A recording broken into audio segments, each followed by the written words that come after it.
Carlos Aratini, que alegria estar contigo, tudo bem? Bom dia, Mauro. Bom dia, Rebeca. Bom dia a todos que estão nos ouvindo.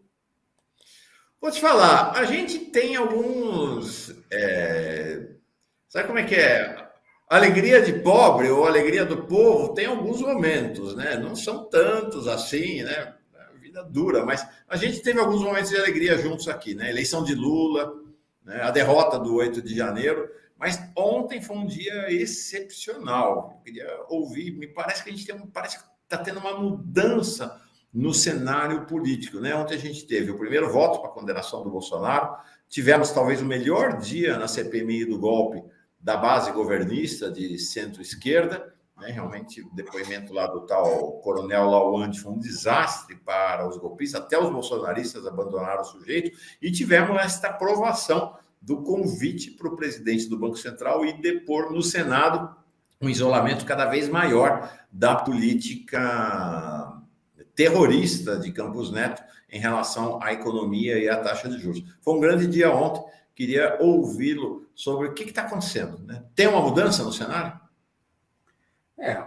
Tem uma mudança importante que é fruto da afirmação do governo Lula, né? Quer dizer, nós temos um governo que tem sido muito expressivo, que tem feito política, que tem apresentado propostas que incidem na vida das pessoas. A situação econômica vem melhorando no país e, logicamente, isso reflete em toda essa conjuntura. Então, você vê a coisa, essa série de iniciativas positivas do governo acaba gerando outras decorrências que são positivas também. Então, a gente vê aí esse julgamento, né? É possível até que dê unanimidade, né, Mauro? É possível que dê unanimidade no julgamento da inelegibilidade do Bolsonaro, né? Então, isso pode ocorrer. O Banco Central está derrotado politicamente. Eles estão resistindo ali, mas eles estão derrotados, né, na tese deles dos juros estratosféricos, né? Já perderam. Eu só vejo aquele cara da CBN, aquele antigo comentarista lá, o Sardenberg, acho que é o único que defende ele ainda, nem a Miriam Leitão mais defende essa política. Né? Então, agora aquele Sardenberg é pirado, né? Eu acho que ele recebe um jeton ali, alguma coisa, não é possível. Tem jeton, tem jeton. E aí deve ser de alguns bancos, né? Alguns investidores aí, porque até os bancos também já mudaram o discurso, né? Então a gente vê que tem uma tendência de melhora, né, no panorama político, e isso ajuda muito no Congresso Nacional. Nós vamos ter aí essa semana algumas batalhas importantes, viu? A semana que vem, né? Vamos ter batalhas importantes. Nós vamos ter a votação da lei do CARF, né, que é uma luta grande, que é justamente o CARF, onde se discute as grandes divergências tributárias das grandes empresas, né? E é importante a gente reconquistar o voto de qualidade do governo. Nós vamos ter a votação do projeto da lei fiscal, que voltou do Senado e voltou melhor do que foi. Nós tivemos aí a retirada dos limites, tanto do Fundeb como da Ciência e Tecnologia, né? E a gente tem que lutar para manter essa mudança do Senado, né? E nós vamos ter a votação da reforma tributária, que é fundamental também para ajudar no processo de reindustrialização do país. Então, é muita batalha pela frente aí, nesse próximo ciclo. A gente ganha, mas já de olho na próxima, né? Rebeca, entra nessa conversa. Ei, Zaratini, bom dia, tudo bem? Bom dia. O senhor disse que teve um retorno, então, dessa reforma no Fundeb, né? Explica para a gente quais foram essas mudanças, como que esse texto segue agora? Então, o Senado... E a disputa na Câmara, né? Porque o Cajado, que é o relator do arcabouço, está dizendo que não, nada disso. Vai voltar como estava. O Fundeb vai voltar para o arcabouço. Como é que vai ser essa disputa na Câmara? Conta para nós também. Então, nós tivemos... quando o texto foi aprovado na Câmara, o Cajado, que é o relator, ele voltou, né? Ele incluiu no limite o Fundeb. Qual é o problema? Para as pessoas entenderem. Se o Fundeb fica dentro do limite, se ele crescer, e o governo quer aumentar o investimento na educação, se ele crescer, ele faz com que as outras despesas, os outros investimentos, a saúde, assistência social, investimento em infraestrutura, Minha Casa Minha Vida, tal, diminuam, porque o limite está dado. Então, se um cresce, o outro diminui. Se a gente tira o Fundeb do limite, o Fundeb pode crescer sem impedir que as outras despesas que estão dentro cresçam de acordo com a lei, nessa lei desse novo limite. Então, é muito importante que retire. A ciência técnica... Bom, Fundeb, para quem não sabe, é o Fundo de Desenvolvimento da Educação Básica. É o dinheiro que vai para os municípios, principalmente, para os estados também, mas para melhorar, investir na educação básica.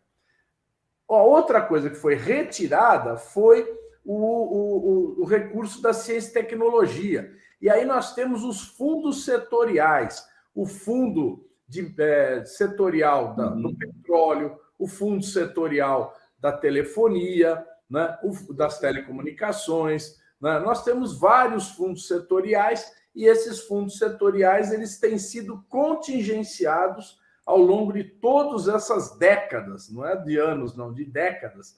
Né? E com isso a nossa ciência e tecnologia não avança, né, mas nem perto do que avança no nível mundial.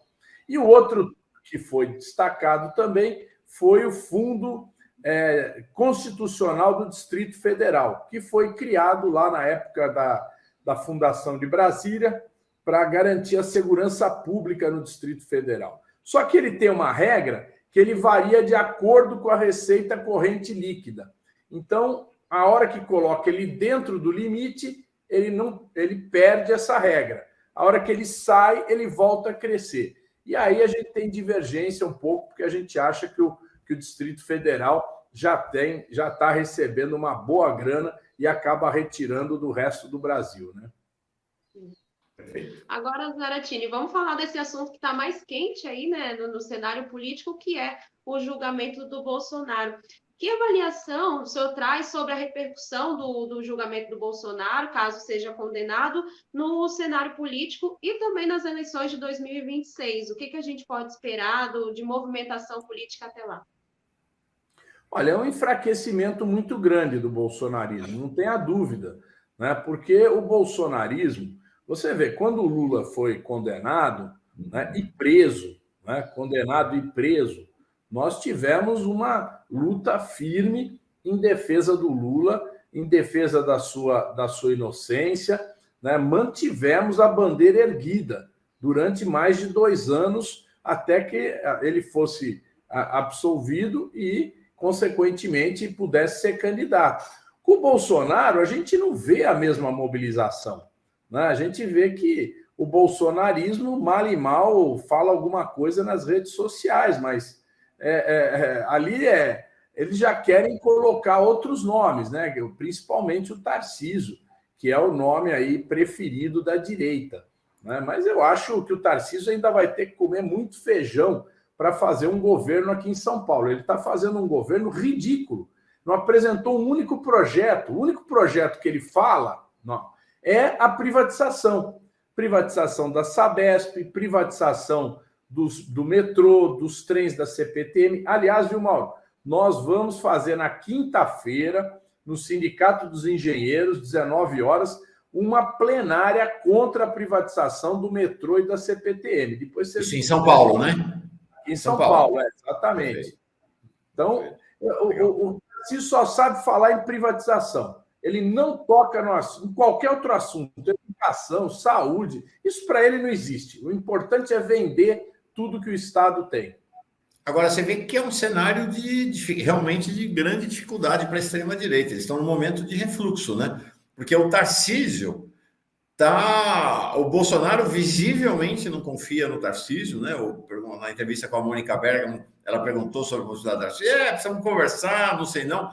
Está tendo uma rebelião da base bolsonarista na Assembleia Legislativa. Olha, Tarcísio é o primeiro governador de São Paulo com problema com a base parlamentar na Assembleia Legislativa. As bases parlamentares na Assembleia Legislativa sempre foram muito obedientes aos governadores, né? A gente tem na capital paulista esse racha da extrema-direita, né, com o Ricardo Salles abandonado também por Bolsonaro e o bolsonarismo, que estão aderindo ao prefeito Ricardo Nunes.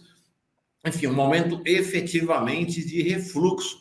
Bolsonaro, aparentemente, Zaratini, conta com uma possibilidade de mudança no cenário político para tentar reverter isso mais adiante, com a mudança da composição do TSE, não sei exatamente. Ele está jogando com essa possibilidade. Mas uma postura bem diferente da do Lula, né? O Lula o tempo inteiro foi aguerrido, protestou. O Bolsonaro parece meio conformado, né? Diferente. Exato, ele tem muito flanco aberto, ele fez muita bobagem, né? Então, evidentemente que isso tudo repercute no julgamento.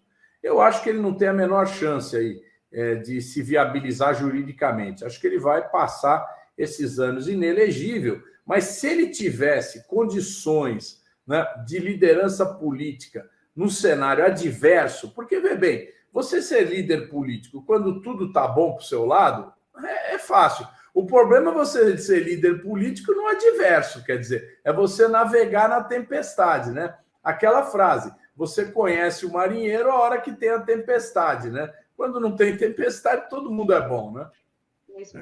Agora, até o Joaquim Silvino traz uma questão que, de fato, eu vi uma articulação da extrema-direita, só da extrema-direita, para tentar um projeto de anistia, tanto para Bolsonaro como para todos os políticos parlamentares que participaram da tentativa do golpe do 8 de janeiro. Alguma chance de um negócio desse prosperar no Congresso Nacional, Zaratini? Olha, por enquanto não, né, Mauro? Não tem nenhum clima para isso. Ao contrário, eu acho que a CPMI, se ela avançar, como está parecendo que vai avançar, né, pegou esse coronel ontem, mas ela tem que avançar mais, ela tem que ir para buscar as ligações entre o Braga Neto, o general Heleno, o general Paulo Sérgio, né, que estavam ali no núcleo do poder, com os acampamentos, com as mobilizações, né, com tudo aquilo que aconteceu na tentativa de golpe. Então, essa ligação é muito importante, porque e eu acho que é aí que a CPMI tem que procurar juntar as peças, né, para demonstrar, porque é evidente que não se fariam aqueles acampamentos. É bom dizer que antes dos acampamentos tentaram bloquear rodovias, depois atentaram contra torres de transmissão de energia, né? Teve o atentado também no aeroporto e teve os acampamentos. Então, tudo isso está ligado. Mas isso tudo não era uma obra de fanáticos, né? Isso tinha retaguarda, né? E se buscava exatamente que essa retaguarda se movimentasse no dia 8 de janeiro. A retaguarda não se movimentou, mas ela estava articulada. Então, vamos buscar essa articulação. Acho que é muito importante isso, viu? Perfeito. Rebeca, ontem, quer entrar? Por favor, vai lá. Ontem, né, nesse primeiro voto do relator do julgamento do Bolsonaro, ele acabou livrando aí o Braga Neto por falta de provas. Mas até que ponto o Braga Neto tem participação efetiva nesses golpes todos que a gente tem visto? E se o senhor concorda também com esse posicionamento do relator? O Braga Neto, bom, lógico que um julgamento criminal, ele tem que buscar provas concretas, não pode ser um diz-que-diz. Agora, a CPMI, ela é política, ela tem uma outra característica. O Braga Neto deu inúmeras declarações desacreditando as urnas eletrônicas. Ele deu inúmeras declarações quando estava aquele clima de, bom, o que vai acontecer agora? Nós perdemos a eleição, ele falava, calma, gente, vai vir aí uma coisa, vai aparecer alguma... Tá vindo. Ele falou isso várias vezes, né? É só recuperar essas declarações dele. Então, eu acho que a CPMI tem que buscar, né, o que o Braga Neto declarou. Ele ia lá no Chiqueirinho, né, e fazia aquelas declarações. Ele colaborou muito com isso. Então, ele tinha uma articulação, sim, e o general Heleno também, através do GSI. Né? O GSI operou, né, fortemente para sustentar os acampamentos. Agora, é importante dizer, né, que ontem, está em julgamento, está acabando o julgamento do caso das embaixadas, né, daquela reunião do Bolsonaro com os embaixadores. E, de fato, o que acontece? O PDT, que foi entrou com a ação, colocou o Braga Neto na ação também. E, de fato, o Braga Neto aparentemente não tem relação com aquela reunião, foi iniciativa do Bolsonaro, mas há já 2 ações que estão sendo preparadas, porque o negócio não para aí, são 16 ações que tem no TSE.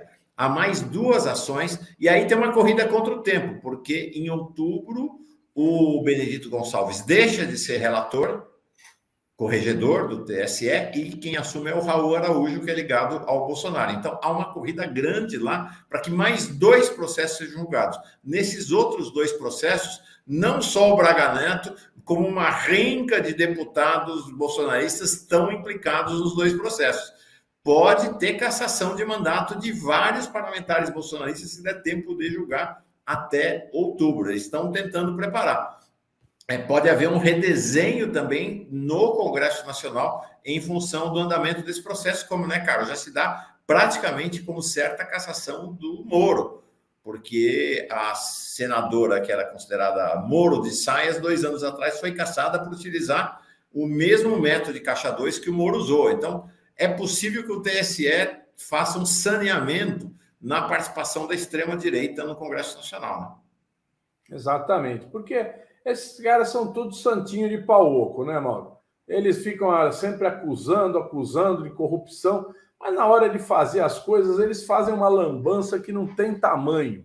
Não tem tamanho. É financiamento ilegal, são despesas ilegais, é tudo que tem de errado é o sistema deles, entendeu? É um sistema absurdo e agora eles vão ter que pagar por isso. É isso aí. Para encerrar, Zaratini, uma última questão é a questão da relação do presidente da Câmara. O presidente da Câmara mantém uma relação de morde e assopra, né, com o governo Lula. É a disputa pela hegemonia da condução do governo Lula entre a base de centro-direita, o centrão, e a base de centro-esquerda, a base que, de fato, a aliança que levou Lula à presidência. Eu acho que a própria ação do Lira e do Centrão perdeu um pouco de força, inclusive pela sequência de denúncias que ele tem tido. Ontem a gente registrou que, apesar disso, o Centrão continua querendo avançar sobre o ministério de Lula. Qual é o retrato desta relação nesse momento, Zara, para encerrar? Bom, olha, o Lira, né, ele, num primeiro momento, ele não quis participar do governo, né? O PP, os Republicanos, né, União Brasil entrou daquele jeito torto no governo, né? Eles não queriam entrar. Agora eles querem. E vão querer mais ainda, Mauro, na medida que o governo vai dando certo. Aí eles vão querer mais ainda, é evidente, né? Então, se o governo tivesse ruim, eles não iam para que entrar num governo que está ruim? Eles querem entrar num governo que está bom e que estão vendo que vai ter resultado positivo.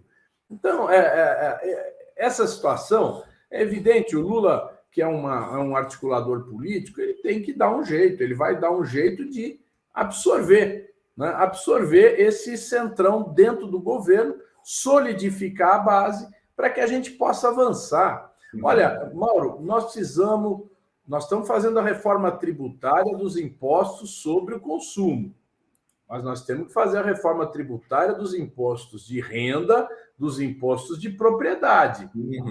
Aí é que aí é que a coisa vai se mexer. Que a porca torce o rabo. Porca torce o rabo. É aí, certo? Nós precisamos discutir reforma trabalhista. Nós precisamos, os aplicativos, nós precisamos discutir a justiça do trabalho, nós precisamos fazer uma reforma sindical, nós precisamos recuperar a força dos sindicatos, nós precisamos mexer em vários pontos da Previdência.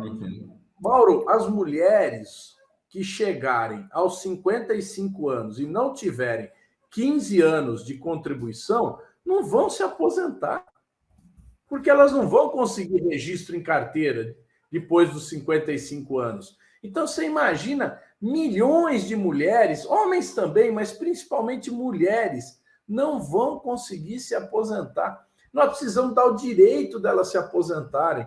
Então, nós vamos precisar rever pontos da Previdência também, né? Nós precisamos avançar na reforma agrária. Tem 60 mil famílias acampadas. Nós temos milhares de outros assentamentos que estão em condição precária. Então, precisamos dar condições de infraestrutura para esses acampamentos produzir, para esses assentamentos produzirem, né? Então, são tarefas estruturais e que mexem na correlação de força entre setores sociais, entre trabalhadores, empresários, pequeno agricultor, grande agricultor. Então, nós precisamos mexer com tudo isso, né? Então, nós precisamos garantir, né, de fato, que a Amazônia seja preservada. O Lula reafirmou, 2030 não vai ter desmatamento no Brasil. Não é brincadeira isso. Eu fiz uma reunião, Mauro, semana passada, foi lá uma delegação do Parlamento Europeu. Nós nos reunimos com eles. Aí eles vieram defender esse protocolo adicional aí no acordo entre o Mercosul e a União Europeia. Aquele que o Lula foi para cima do Macron em plena reunião lá na França, né? Dizendo que era um absurdo. Né? Exigências ambientais descabidas, que praticamente permite que eles suspendam qualquer exportação do Brasil e do Mercosul. Né? Então, eu falei o seguinte, olha, a Amazônia é maior que a Europa, certo? É uma mata gigante, dificílimo acesso. Né? Você não tem fronteiras guarnecidas, você tem uma série de problemas de segurança. Aí, para nós conseguirmos fazer desmatamento zero na Amazônia, é uma luta fantástica, porque é muito grande, Mauro. Então, às vezes a gente está aqui em São Paulo, no Rio, Brasília, Belo Horizonte, né? A gente não tem noção do tamanho e da complexidade que é a Amazônia, né? A gente acha que, bom, ali é só... se tiver alguém desmatando, é como se tivesse alguém desmatando aqui na periferia de São Paulo. Nem na periferia de São Paulo, com helicóptero da Polícia Militar que chega em 10 minutos, né, com viatura da polícia, se evita desmatamento. Imagina na Amazônia. Então, a promessa do Lula, que não é promessa, é um acordo que o Brasil assinou, nós vamos ter que trabalhar muito para ser cumprida, né? Mas, Mauro, eu queria voltar no assunto aí da privatização e dizer que a gente vai fazer um esforço grande aqui em São Paulo para barrar as privatizações do Tarcísio, né?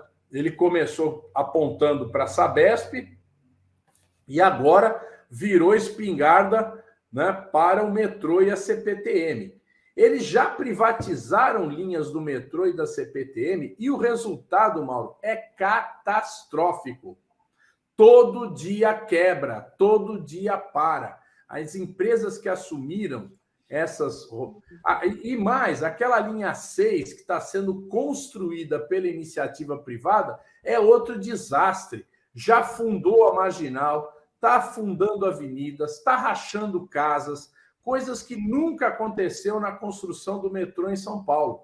Então, a iniciativa privada, num serviço público tão importante quanto é o transporte, ela está dando com o burro na água. Você vai ver o preço da tarifa lá no metrô do Rio, né? Vou te dizer, aqui em São Paulo, o metrô custa R$ 4,40.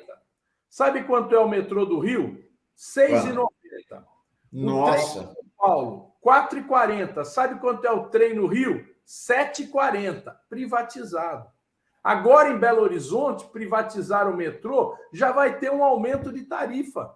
Já vem um aumento de tarifa. Então, a gente tem que alertar as pessoas, porque parece que quando a gente fala da privatização, vai acontecer. Quero dizer, já está acontecendo. O povo já está sentindo na carne a piora do serviço e já está sentindo na carne o aumento da tarifa. Aqui em São Paulo, o metrô público paga para o metrô privado por passageiro. Você sabia disso?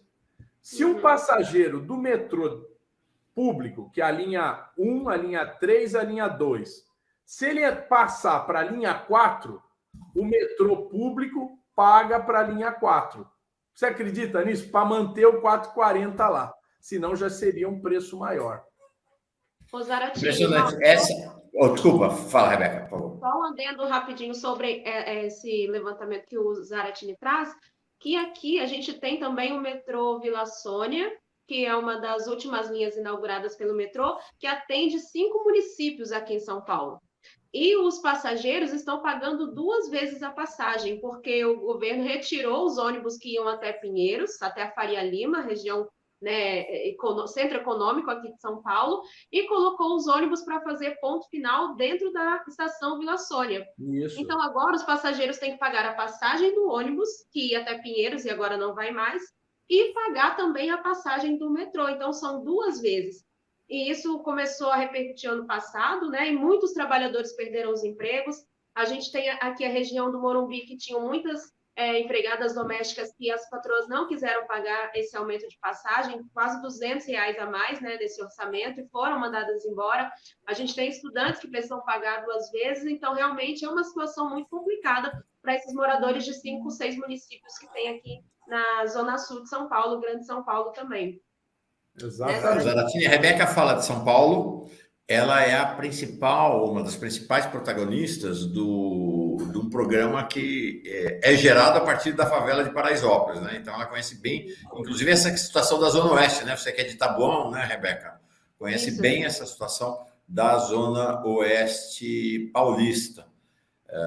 paulistana. Então é um cenário complicado. Agora, e é isso mesmo, né? A promessa que a gente sempre escuta dessa turma é: privatiza que vai diminuir o preço e melhorar o serviço. Não tem uma privatização que isso aconteceu. Sempre piorou o serviço, aumentou o preço. E essa turma da extrema-direita está na contramão da história, né? O processo que a gente vem assistindo no século XXI, na Europa e nos Estados Unidos, é de reversão, de reestatização do que tinha sido privatizado nos anos 80 e 90, né, Zara? Ô, Mauro, a história é sempre a mesma. Eles vão, privatizam com essa ladainha que vai melhorar, é mais eficiente, tal, cria uma onda privatista, aí as coisas pioram, as concessões dão com o burro na água, vão à falência, e aí eles devolvem para o poder público. E o poder público tem que consertar tudo que foi feito de ruim, né? Então, é esse movimento que nós estamos vendo aqui no Brasil. Quer dizer, agora, essa onda privatista ainda ela diminuiu, lógico, o Lula brecou a privatização da Petrobras, né? Tá lutando para recuperar a influência na Eletrobras, que foi privatizada, né? Mas os governos estaduais, que têm as companhias de água, que têm as companhias de transporte, continuam privatizando, né? Então, lá no Paraná, estão prevendo privatização da água no Paraná. Em Minas Gerais foi privatizada a CBTU e agora tem um processo de privatização da empresa de água, né? E a coisa está indo assim. E essa nova lei de saneamento, que o Arthur Lira tanto defende, né, que teve aquele decreto do Lula para adiar, tal, e essa lei de saneamento até agora só colocou de pé a privatização no Rio de Janeiro, né? E em nenhum outro lugar. Mesmo em Alagoas, onde foi feito o processo de privatização, a coisa está complicadíssima, porque a Odebrecht lá, a subsidiária da Odebrecht que faz mineração lá, deixou um rastro de destruição enorme em Maceió. Então, nós estamos vendo que eles não conseguiram pôr a lei para funcionar, porque realmente é muito complexo, e só o poder público entra para fazer abastecimento de água e coleta de esgoto em lugares onde não tem viabilidade econômica. Do contrário, não se faz nada, né? E é isso que nós vamos assistir. Essa lei não vai cumprir os seus objetivos. Então, Carlos Zaratini, deputado federal pelo PT de São Paulo, uma presença-chave no Congresso Nacional e no Estado de São Paulo. Zara, muito obrigado pela tua presença aqui hoje. Boa caminhada para ti. Valeu, Mauro. Bom dia a você, bom dia, Rebeca. Bom dia a todos. Um abração. Valeu.